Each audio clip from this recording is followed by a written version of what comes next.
The price shock kicking the Environmental Protection Agency into gear. The Attorney General issuing a temporary waiver starting this month, allowing the nationwide sale of E15 ethanol gasoline. So that's a less expensive formulation that includes 15% ethanol and is typically not permitted during warmer months.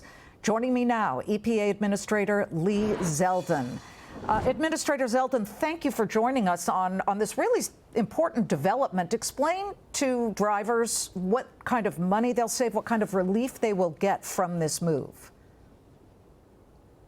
Well, this is a move that saves about 10 to 15 cents. It also adds more domestic supply to the market. We believe inside of the administration that you should be able to buy the vehicle that you want. And some people choose EVs, others diesel, internal combustion engines or hybrids. But also when your vehicle can utilize different forms of gasoline, that you have the choice to choose what type of gasoline you want. And to add this additional blend to the options for the summer, it allows us to have more domestic supply on the market and also a cheaper supply. Cheaper supply, and that's right now what Americans are really looking for. As I understand it, it's a temporary waiver allowing people to buy this formula with the ethanol in it, but it ends May 20th. That's not too far from today. I'm guessing this might be extended? Right. Every 20 days, I have to sign on to a letter to extend it for another 20 days. Actually, just signed off on the next 20-day extension. And that's just something that we'll continue to have to do over the course of the summer.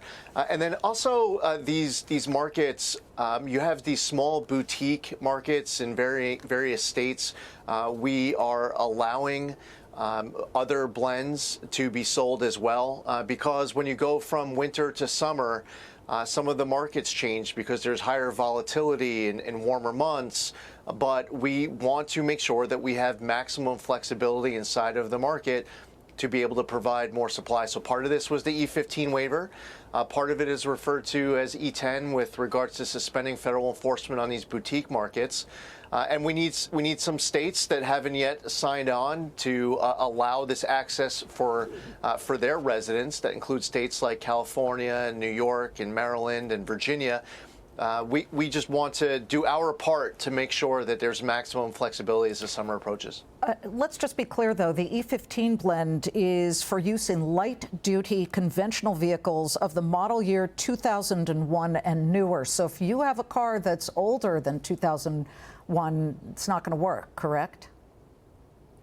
It's a very important point that you should always be checking with your manufacturer and the instructions that come with your vehicle to do your research as to what type of gasoline is best, what might be recommended, what is acceptable, because it does vary between different engines and makes and models. Let's talk at the broader picture here, because this is actually our first opportunity to have you on the show since you became the EPA administrator. You've said that environmental protection and economic growth go hand in hand. However, you've got a recent action as well where you are basically allowing, the EPA is allowing the extension of gas flaring for natural gas operations while pipelines are being built. Could you, and that of course, some would argue is not great as far as emissions are concerned for the environment. Can you point to something where you have actually tightened regulation to make sure we have clean air? Sure. So we've, in a number of fronts. One is on the water space. We increased water quality standards over the course of, it's a little over 30 miles of the Delaware River Basin across southeast Pennsylvania into Maryland and Delaware. With regards to NESHAPs and air quality, we have made some decisions that increased regulation in the NESHAP and HAP space. So obviously in our agency, it's air, it's water, it's land. And we want to strike that balance every day. We believe strongly that we don't have to choose between the two. So in some cases, we've pursued some of the largest acts of deregulation in the history of the country. With other decisions that we've made, we've increased regulations. Well, the deregulation part, again, when you're just talking about people who care about the quality of their drinking water, I think it's important to note that the Trump administration has allowed basically loosened regulation on the way wastewater is allowed to be disposed of near critical waterways. And I'm just interested to know, how much does it matter when it comes to loosening regulations on the amount of chemicals that can go into the water that can then be accessed in the aquifers and then eventually drinking water? Oh, there are a lot of laws and regulations are on the books. We talk about the Clean Water Act, the Safe Drinking Water Act. We just released our contaminant candidate list 6 that adds microplastics for the first time, that adds pharmaceuticals, PFAS, 75 chemicals, and more. This is actually the first time that microplastics has ever been added as a contaminant to the contaminant candidate list. So there are a lot of different examples ranging across chemicals and much more, where whether it's laws on the books or regulations that followed, this is regulated with maximum contaminate levels, and the thousands of water systems then have to come into compliance. A long, rich history of application of a landmark law in the Clean Water Act and then the Safe Drinking Water Act as well.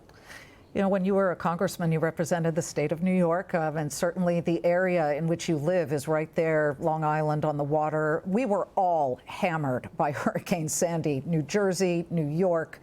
It was just a horrible time. And when we look at how the planet appears to be heating up, at least even by a degree over 10 years, it makes people wonder, you know, how committed is the Trump administration to ensuring that we do at least something, our part. It doesn't help that the Chinese do very little because, listen, air is fungible. It goes everywhere.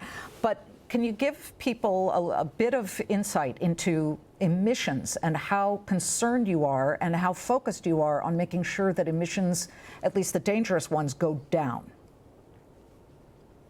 Sure. Well, the agency continues to enforce regulations regarding criteria air pollutants, hazardous air pollutants.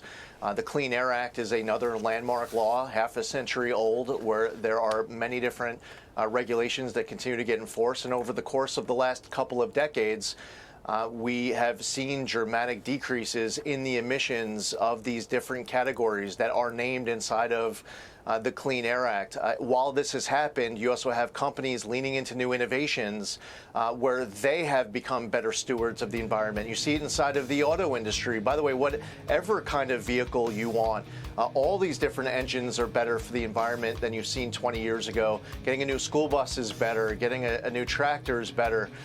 So it's also about the private sector, and there's been a lot of investment there as well.